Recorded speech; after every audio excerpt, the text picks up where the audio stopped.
Para po sa ating scripture reading ay mabasa tayo sa Juan 9, 1:23. At ito po ay kinuha natin sa ang salita ng Diyos, Tagalog Contemporary Bible Versions. Habang naglalakad si Jesus, may nakita siyang isang lalaki na ipinanganak na bulag. Tinanong si Jesus ng mga tagasunod niya, "Guro, sino po ba ang nagkasala at ipinanganak siyang bulag? Siya po ba o ang mga magulang niya?" Sumagot si Jesus, "Hindi siya ipinanganak na bulag dahil nagkasala siya o ang mga magulang niya. Nangyari iyon para maipakita ang kapangyarihan ng Diyos sa pamamagitan ng pagpapagaling sa Kanya. Hindi ba't nagtatrabaho ang tao sa araw dahil hindi na siya makakapagtrabaho sa gabi? Kaya dapat gawin na natin ang mga ipinapagawa ng Diyos na nagpadala sa atin habang magagawa pa natin.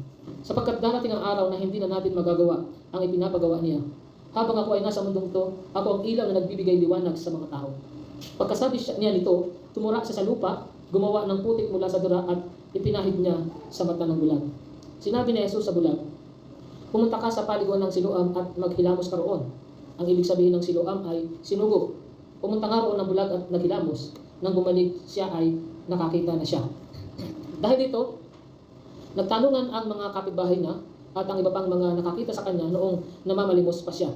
Sinabi nila, "Hindi ba't siya ang dati nakaupo at namamalimos?" Sinabi ng iba, "Siya nga." Pero sinabi naman ng iba, "Hindi, kamukha lang niya iyon." Kaya ang lalaki na mismo ang nagsabi, "Ako nga iyon." "Paano kang nakakita?" tanong nila. Sumagot siya, "Ang lalaking tinatawag ni Jesus ay gumawa ng putik. Ipinahid niya ito sa mga mata ko at sinabi, 'Pumunta ka sa paliguan ng Siloam at maghilamos.' Kaya pumunta ako roon at naghilamos at pagkatapos ay nakakita na ako." Nagtanong ang mga tao, "Nasaan na siya?" Sumagot ang lalaki, "Hindi ko po alam." Dinala nila sa mga Pariseo ang dating bulag. Araw noon ng pamahinga nang gumawa si Jesus ng putik at pinagaling ang bulag. Kaya tinanong din siya ng mga Pariseo kung paano siya nakakita. At sinabi ng lalaki, "Nilagyan ni Jesus ng putik ang mga mata ko, naghilamos ako at pagkatapos ay nakakita na ako."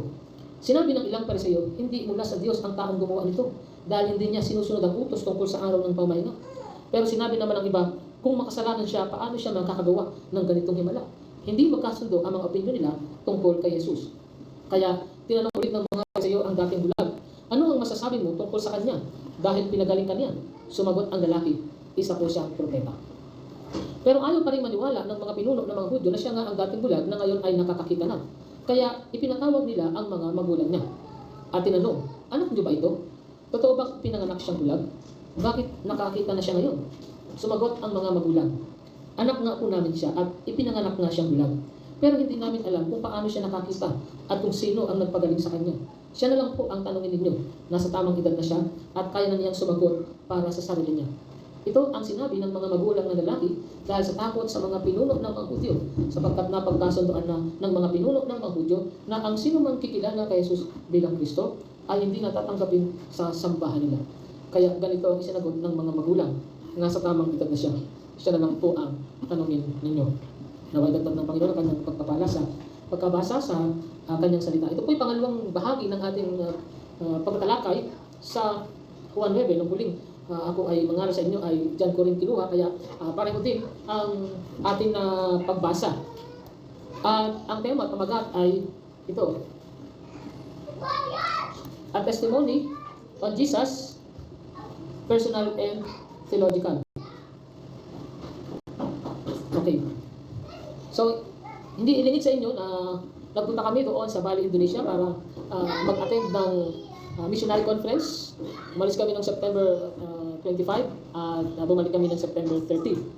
Although hindi kami nakapag-libot talaga doon sa mga tourist destinations, no? Kundi doon lamang sa mga dinaraanan ng mga kumbaga around the vicinity noong hotel na kung saan ay doon kami nanunuluyan at doon din ginanap ang mission conference. Pero ganun pa man ay marami kaming napansin doon sa Bali, Indonesia.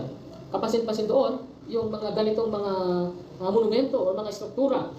At yan ay may pagka-religious sapagkat ang religion doon is tinatawag na Buddhist Hinduism. No? Pinagsamang Buddhism at Hinduism. Kaya iba pa rin siya doon sa tinatawag na Hinduism ng India. So, tinatawag itong yung pinagsamang Buddhism at Hinduism ay tinawag na Balinese Hinduism. At yun po yung main religion sa Bali. Ito yung multi-religious place na although in yung main religion, at makikita mo dyan na parang portal. Ganyan po ang mga pintuan at saka mga gate nila na nagsasalamin. No? Noong kanilang paniniwala doon sa afterlife na sa buhay na ito meron pa naghihintay. No? naniniwala sila sa reincarnation, pero pwede silang makaalis doon sa cycle na iyon. At doon sa kung saan kami nasa airport kami mula sa malayo, may natatanong kami na doon sa bundok, hindi man gaano mataas sa bundok pero malayo talaga, ay mayroong napakalaking statue doon na sinasabing ito yung second, no, to the tallest na monumento o struktura doon. At ito po ay yung kanilang manifestation ng kanilang Diyos na si Vishnu. Dahil 90% po ng population doon ay Hinduism, pero meron din po mga Christians and Muslim doon na minorities. So yan po ang kanilang po na primary gods ay dito din sila tinatawag na Trinity. Si Brahma, yung the God of Creation, si Vishnu, yung God of Providence, at si Shiva, yung the God of Dissolution. Bagaman itong tatlong ito ay iba't ibang mga Diyos, pero manifestation po yan nung kanilang tinatawag na the Almighty God. May pangalan sila doon. Nakalimutan ko na yung pangalan ng kanilang Almighty God. Pero itong tatlong manifestations na ito, lalo si Vishnu, palibasa siya ay lalaki, kaysa po mayroon po siyang mga anak. At isa po sa anak niya na nilalarawan ng nakatakot na mukha na ito si Voma, na tinatawag ng protector and judge. Makikita ko rin niya doon sa mga bahay, sa mga pader. At meron pang isang anak, si Vishnu, na dinidos nila na may ulo ng elepante. Kaya dahil sa napakarami nilang Diyos, offerings are made daily to small shrines, no? Doon sa mga bahay nila, doon sa mga temples. At kalimitan ay small clumps of rice placed on a banana leaf. Yan po kalang ino-offer. Well, sometimes naman, mga fruits and flowers, atin po ay inilalagay nila doon sa palibot ng bahay nila para lumayo, no? To fend off yung mga evil spirits. So, ito po ang parang kung tawagin bahay-sambahan ng mga Muslim. Yung Christianity po, at Christianity ay mostly mga Catholic po, yan po ang second minority religion after ng Islam. At yan po matatagpuan doon sa kanilang villages, sa Blimbing Sari, sa Kapalasari. At dumating po kasi ang Christianity doon noon lamang 1635. At mula doon, marami po mga Balinese ang na-converted sa Christianity. At ngayon po, ang kanilang percentage ay approximately 2.5% ng 4.5 million na mga tao doon. Despite of religiosity and superstitiousness, no, napamahiin po talaga sila doon. Paano nakapenetrate ang Christianity doon sa mga locals?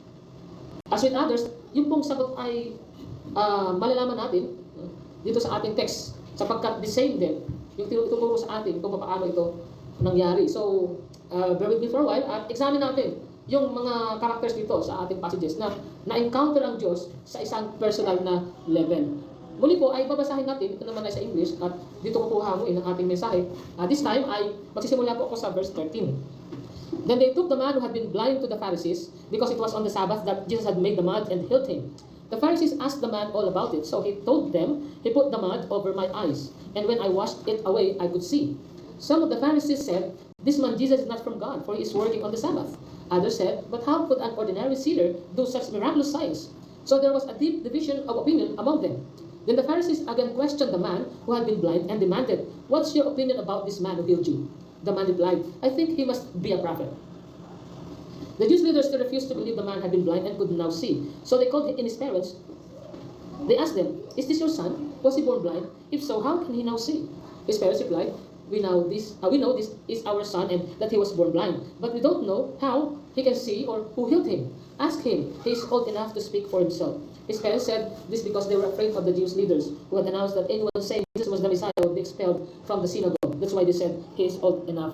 Ask him. So the Pharisees asked the man who had been blind what he thought of Jesus. As yet, this then blind man did not realize that Jesus was God. So his faith had grown to such an extent that he was willing to admit that Jesus was a prophet. He believed that the one who had been given him sight had been sent by God. At meron siyang makalangit na dalang mensahe.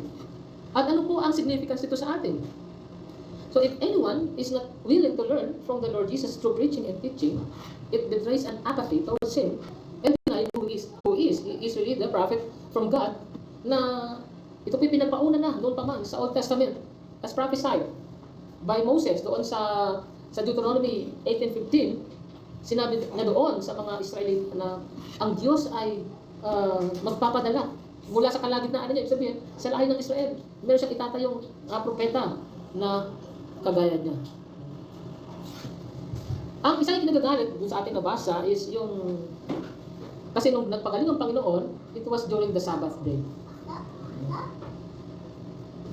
Ito po yung ikapitong araw na sa panahon ngayon ay Saturday, di ba?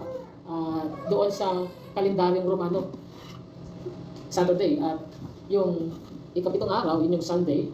So para sa mga Hudyo, doon sa panahon ng Old Testament, hindi dapat gagawa. Banal yung araw na yan. Yan, ikapitong araw. Pero alam nyo ba, na although ngayon, Saturday, talaga, ang kanilang Sabbath day sa mga Hudyo, pero hindi ito ganun. Doon sa mga Israelita, sa mga Hudyo, sa Old Testament. Kundi, ikapitong araw ng kanilang buwan. At iba po yung kanilang buwan noon. Sa kanilang Hebrayong kalendaryo. Ito po yung, supposedly, hindi naman lahat, no? Doon ay modern. Meron pa rin mga Hudyo na ginagamit nila yung kanilang kalendaryo. At ito po yung kalendaryo na ibang-iba sa modern calendar. Pero may kalendaryo pa rin sila dito na tapat doon sa Hebrayong kalendaryo. So, ngayon po ay October ano ngayon? October 8. So ngayon po ay ika-25 ng kanilang buwan. At yan po ay, kung mapapansin ninyo na yun pong hindi necessarily na ika nga ay dito tumapat ng Saturday, pero hindi laging ganoon, sapagkat nakabase sila doon sa pagbilang ng araw na 1 to 29, kuminsan 1 to 30, depende po yan doon sa kabilugan ng buwan. Kasi pag nag-full moon, kinabukasan, dinideklara nila na first day of the month. At yung first day of the month, yun po, meron silang festival dyan. At yung pong first day of the month, yun po yung unang Sabat nila. Yun ang unang Sabat. So hindi po sila bumabase sa Sunday, Monday, Tuesday, Wednesday, kundi bumabase sila sa pakilan doon. At ang fix po yung kanilang Sabat. Yung first, 8, 15th, 22nd, and 29th of the month. Yan po yung mga pagsamba nila. Mga araw ng pamayagang araw ng Sabat. Kaya ibang-iba po yan doon pa rin sa Sabat ng mga Adventist, sapagkat sila ay fix every Saturday. Pero sa Hebrayong kalendaryo, ang fix po ay sa kung pang-ilan sa buwan. 1, 8, 15, 22, and 29. Kaya po, hindi po rin biblical yung Sabat ng mga Adventist. No? Ito po yung biblical Sabat ayon doon sa Hebrayong kalendaryo na ginagamit nila. No? Pero, alam natin, bilang mga mananampalataya, na hindi tayo bumabase dyan, una-una, hindi naman tayo Hebreo, although biblical ito, kaso dumating na yung New Covenant ng Panginoon. Na kung saan ay ang mga nasa Old Testament laws, mga ceremonial, ay yan po ay anino lamang ng ating Panginoong Kristo. Nasasakop tayo ng kautusan. No? Sila pala, pangunahin ng mga Hudyo, sapagkat sa mga Hentil, wala naman sa atin ang written law. Hindi kagaya sa binigay sa pamagitan ni Moses sa atin ay yung sa budhi natin. Yun ang pinaka-law natin kung ano sinasabi ng ating budhi.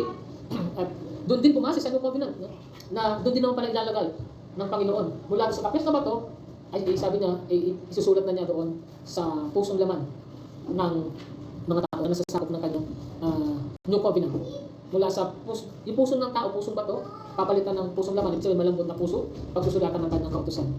So, kautusan din. So, balik, hindi tayo nasa ilalim dito kung paano nasa ilalim ng kautusan ang unang bayan ng Diyos. At yung mga Pariseo, sila po ay gumawa ng mahabang listahan ng specific do's and don'ts doon sa patungkol sa ika-4 na sa bahagi ng kautusan, yung honor the Sabbath day, to keep it holy. Ngayon, balikan natin yung ginawa ng Panginoon. Lumalabas na hindi po siya napailalim doon sa mga batas na ginawa ng Pariseo. Okay? Kasi scriptural po yun, parang kumbaga commentaries or elaboration lang ng batas yun. Pero hindi po siya, kung tutuusin, ay naglabag sa kautusan. Kasi wala naman sinasabi doon sa kautusan, yung kanyang, kumbaga walang pagbabawal naman doon sa kanyang ginawa. Ano ba ang ginawa ng ating Panginoon? Ang ginawa ng ating Panginoon is nagpagaling. At sa kanyang pagpagaling, kanyang isinagawa yung hinihingi talaga ng kautusan. yung sinasabi sa Isaiah 58, kung ano yung mga bahagi doon, may specific doon, kung ano ba talaga yung diwa ng kautusan. So, ang ginanap po ng Panginoon ay ang diwa, no, ng kautusan. So, Jesus could have merely spoken and brought healing as he had at other times. No? Pwede naman na sabihin niya, gusto ko gumaling ka. Pero, hindi niya ginawa yun. No? Di ba, yung maalala ninyo, kahit na nasa malayo, yung anak ng Centurion, di ba? Nasa malayo, nakiusap sa Panginoon na pagalingin ang anak niya. Sabi niya, magaling na anak mo. Malayo po, ilang milya, gumaling. Pero ito, nasa malapit. Pero ginamitan ng Panginoon ng materyales. At kung naalala ninyo, nung nakaraan ay ipinaliwanag ko rin kung bakit gumamit ng putik ang ating Panginoon. So, gumamit siya ng clay in order to emphasize his teaching about the Sabbath. Kasi magtuturo siya doon tungkol sa Sabbath. Na, caring for others' needs is always right, even if it involves working on a day of rest. Okay? So, anong application sa atin ito? Don't be like that of the Pharisees. Kasi sila, legalistic sila, and they always see the negative of things. So tayo, bilang mga Christians, we show the people who Jesus is by the way we live. That is being sympathetic. Not only being sympathetic, no? Dapat lumampas na rin tayo doon. Dapat maging empathic na rin tayo. So later on, tingnan natin, no? Paano ba yung kaibahan ng pagiging sympathetic sa mag-empathic. So, sympathy and empathy. Ano ba yung difference niyan? Di ba pareho lang yun? Maging sympathetic tayo toward others, and as we progress, no, sa ating sanctification, ay maging empathic na rin tayo. So, pag ganun, this calls for personal interaction. This is because, ito yung mensahe natin. The Jesus of the Bible has a personal interaction with everyone of His people. There are varieties of Jesus whom people acknowledge as the Son of God. Several do represent Him rightly so. And it's a different Jesus. Halimbawa na lamang, ang mga iglesia ni Cristo ni Manalo, tinatanggap nila yung katotohanan na si Jesus ay anak ng Diyos. In fact, nag-quote pa nga sila sa Colossians 1:13-14. Sabi doon, He has delivered us from the power of darkness and conveyed us into the kingdom of the Son of His love, in whom we have redemption through His blood, the forgiveness of sins. So napakahalagang aral yan pagdating sa kaligtasan. Pero ang problema, pagdating doon sa nature ng tagapagligtas, ang iba na. Sabi ng kanilang pahayag doon sa kanilang babasahin na pasugo, our Lord Jesus Christ will still be a man in nature on His second coming on Judgment Day. His nature does not change. He never became a God. He was a man at birth, a man whom He grew up and preached, a man when He died and was resurrected, a man when He ascended into heaven, a man when He sat on the right hand of God, and still a man when He shall descend for the second time. Yung man dito na tinutukoy, hindi yung pagiging lalaki, kundi pagiging tao. Yun ang sinasabi nila na, si Kristo, malabong maging Diyos, tao. Mula sa pasimula ng silang tao, hanggang sa ang kanyang muling pagbabalik ay tao. Na sinasabi nila, ito yung tamang kapahayagan ayon sa kanila, na revelation ng wika sa kanilang pinuno, ng kanilang leader, sa Felix Manalo, pero hindi po, no? Ito hindi something, no? Hindi po galit sa kanila, ito ay may nauna na dito, at ito galing din sa parte ng mga Katoliko na obispo, si Arius, na nung paman, around the 4th century AD, ay ito na yung ipinalaganap ni Bishop Arius, tinawag ng Arianism. Arianism, Christian heresy that declared that Christ is not truly divine but a created being. According to the Alexandrian presbyter Arius, 4th century, God alone is immutable and self-existent, and the Son is not God but a creature with a beginning. So yun po ang kanilang paniniwala. So the church had to combat these heretical teachings then and even now sa kanilang mga ecumenical councils. And in fact, yung mga ecumenical councils nila ay talagang pagbate talaga nila doon sa ano dyan, dinidepensa nila ay kung ano ang nature ng Panginoon sa Kristo, fully God and fully man. Ibig sabihin, nilang tinatayuan ng Christendom noong paman. At kapag may mag-debate dyan, kaya nagkakaroon ng pagtitipon ng mga pinuno ng simbahan ng panahon na yan. Okay? And despite that issue, mga kapatid, is ang real Jesus, hindi nga iniiwan ang kanyang mga tao. The real Jesus does not leave His people. Ay pinangako po niyan. He cares for them and for us as well, as His people in these generations. For others, He is still the God of creation. He had created, makita mo sa Colossians 1:15-16, sabi doon, the Son is the image of the invisible God, the firstborn of our own creation.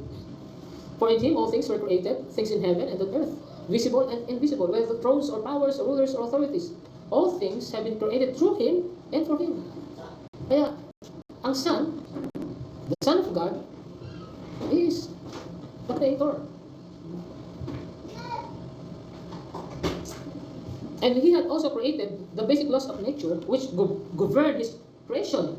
Specifically yung the law of cause and effect. So when he said in Matthew 7:12, do unto others what you want others to do unto you, and we know that as the golden rule, he desires your welfare. Yun ang nais ng Panginoon, yung ikabubuti natin. No? Why? Because if you do good to others, and you receive good as well, one way or the other. But as for us, our motivation in doing good, it should be for the love of God and of others. Now, what does the statement of the message is implying about? Ito po yung itinuturo sa atin. The Lord Jesus Christ is actively helping out His people on a personal basis, even without their consent. So, balikan natin yung ating text. Sabi doon, then they turned again to the blind man. What have you to say about it? It was your eyes he opened. The man replied, he is a prophet. Sabi ng International Version. He is a prophet. Yun ang declaration ng lalaki. So, they still not believe that he had been blind and received his sight until they sent for the man's parents. Is this your son? They asked. Is this the one who say was born blind? How is it that now we can see? We know he is our son. The parents answered, and we know he was born blind. But how he can see now, or open his eyes, we don't know. As him, he is of age, he will speak for himself. So makita natin dito, yung kaibahan nung anak, no, at saka nung kanyang magulang. Yung lalaki, hindi siya nagpakita ng pangamba. Hindi siya natakot na baka expel siya. Sinabi niya yung totoo. Pero yung mga magulang niya ay may pinakitang pagkatakot na ma-expel doon sa congregation. Pero, di ba sabi noon, kinakausap na yung lalaki na give glory to God. Kasi, ibig sabihin, somehow, sa pagsalita ng lalaki, nabibigyan niya ng glory ang Panginoong Hesus. And, yun yung pinapabawi sa kanya. Para sinasabi nila, huwag ka sa kanya mag-give ng glory, kundi sa Diyos ka mag-give ng glory. Pero hindi yung binawi. Noong lalaki, pinanindigan niya. Siya'y lumago sa pagkakilala sa Panginoon. Bakit? Sapagkat, siya ay, naniniwala tayo, na siya ay isa sa mga hinirang ng Panginoon. Na kapag ang Panginoon ay nagpagaling, eh hindi lang yung sa pisikal. Nagpapagaling siya sa buong pagkatao, in and out. Doon sa kanyang spirito. Naniniwala tayo na ang lalaki ito ay hindi lang tumanggap ng pagliligtas para sa kanyang katawan, kundi ito'y tumanggap ng pagliligtas ng kanyang kaluluwa. Kaya naman siya ay lumalago sa pagkakilala sa Panginoon. And later on, ay kikilalanin ng Diyos ang Panginoon Kristo doon sa susunod nating paksahin, no, sa next week. So, dito ay doon muna tayo sa pagkakilala niya sa Panginoon. He is a prophet. So, all the man knew about Jesus was his name here. Now, the healed man now proclaims that Jesus is a prophet. He grows in his understanding and proclamation about Jesus. So, the Pharisees couldn't even bring themselves to believe that the man who said he was born blind was actually born blind. Therefore, they questioned the man's parents and asked them if he was born blind and how he was healed. So, in their reply, the parents carefully avoid controversy because of the threat of excommunications. So the Jews had agreed already that if anyone confessed that he was Christ, he would be put out of the synagogue. So for this man, he personally experienced what he was witnessing about the Lord. As for his parents, they saw act of God after it was done to their son, but then they were forced to testify. Here we may see what God is doing to others, or we might hear others testifying about the Lord on what He has done to them. But one way or the other, we may be able to discern that God has been doing great things on us, the same thing He did for others. But first, nararapat lang talaga, no, na ang Diyos ay mabigyan ng luwalhati. To God be the glory. At maging kaisa tayo ng salmista, nung siya umaawit at nananalangin na ascribe to the Lord the glory to His name. Na ito ay walang kaibahan sa to give Him, no? To give Him all the glory. Bring offerings and come into His courts. So this because He's still the God revealed in the Bible as the unchangeable God. Sabi ng Panginoon sa Malachi 3:6-10, for I am the Lord, I change not. Therefore, you sons of Jacob are not consumed. Even from the days of your fathers you are gone away from mine ordinances and have not kept them. Return unto me and I will return unto you, saith the Lord of hosts. So, siya mismo nagsabi, hindi siya nagbabago.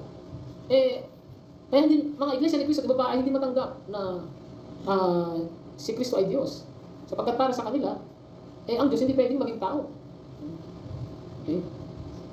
Ang Diyos, yung anak, hindi naman siya nagbabago . Nanatili siyang Diyos. Diyos siya doon sa eternity. At nung siya nagkatawang tao, Diyos pa rin. Hindi nagbago yung nature niya. Kumuha lang siya ng nature ng tao. Okay? Hindi siya nagbago, kundi nagdagdag siya ng nature. It's the same God. Kaya yung sense ng Hebrews 13:8, nang sinasabi, pahayag ng mga Kristiyano, Jesus Christ the same yesterday and today and forever. So, ibig sabihin, kinikilala nila na si Yesu Cristo, yung unchangeable God, na nagsasalita doon sa Old Testament. And as being God of the Bible, na yun nga ay ang Panginoong Diyos at ang kanyang larawan ay ang Panginoong Yesu Cristo, is the God of the Bible is lovingly doing something for the good of His people. So, paano natin mapatunayan yun? Doon sa Malakay, sabi ng Panginoon, kahit na kayo ay tumatalikod sa akin, kahit na kayo nagkakasala, ako'y nananatili sa inyong tapat. No? Patuloy ko kayo na tinatawagan, na lumapit kayo sa akin. Nagbibigay ako sa inyo ng opportunity. Hindi ko kayo tinatalikuran. Kahit doon pala sa umpisa, before the fall, you know that God had a loving relationship with the couple. He would regularly visit them and interact with them in a physical form. God was with Adam while Adam was busy doing his task of naming the rest of creation. It's just that it was the couple who decided to detach themselves from God by siding with the devil. But before leaving the presence of God, the Lord clothed them and promised a deliverer, another Adam. Besides, yung ginawa na yun ng Diyos na pagbibigay sa kanila ng damit, ito yung damit ng hayop, nagbubo ng dugo, a blood was poured out para damitan si Adam and Eve. No? Ito yung biyaya ng Panginoon at ito isang prophecy na gagawin ng Panginoon sa pagliligtas sa mga napahamak, sa nahulog na human race at yan sa pagitan ng ipinangakong the last Adam. And yun po yung loving affection of God. Nanatili po yan. The loving affection of God remains through His grace. So right after eating the forbidden fruit, hindi natin sinasabing mansanas yun, at hindi natin sinasabing apricot yun, kasi yung paniniwala ng mga saksi ni Jehovah, apricot daw yun, no? Ayon sa revelation na tanggap nila. So the couple manifested different characters. They showed antipathy towards one another. No? Dati mahal na mahal ni Adam si Eva, pero makita mo, nagtuturuan na sila, ano po yung sign ng antipathy? The same antipathy was shown by these Pharisees or Jewish leaders against the Lord and toward others. Doon po naggaling, doon po nagsimula yun, sa kanilang pagkahulog, nagbago na yung kanilang kayangan. No? Dati perfect sila, pero naging imperfect na. So they used the law to justify their misdemeanor. They highly valued the law of Sabbath, and yet they were enslaved by it. Thus they had no rest and no peace within their own souls. They were very antagonistic people. That is how it showed that fact. So, as by our assessment, you see people like that everywhere. You may have been like them before encountering the Lord. You may witness to this kind of people when opportunity comes. Tell them about your Sabbath. And your Sabbath is no longer a day. Your Sabbath is a person.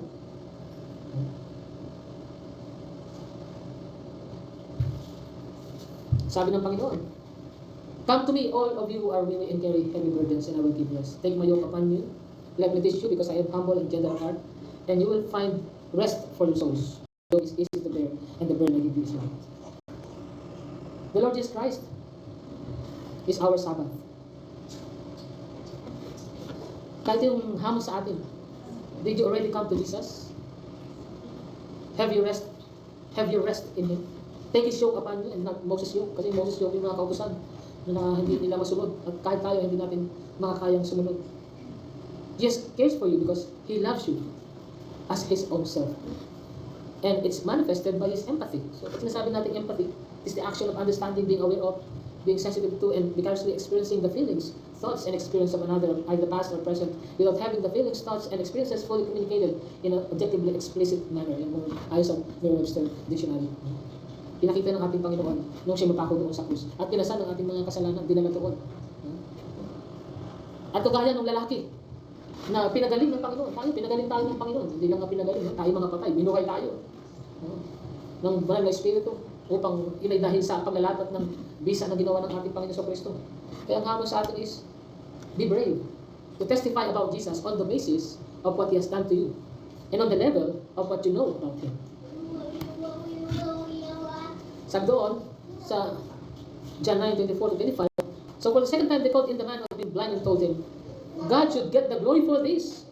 Because we know this man, Jesus, is a sinner. I don't know whether he's a sinner, the man replied, but I know this. I was blind. And now I can see. Amazing grace. Di ba? Inaawit natin yan.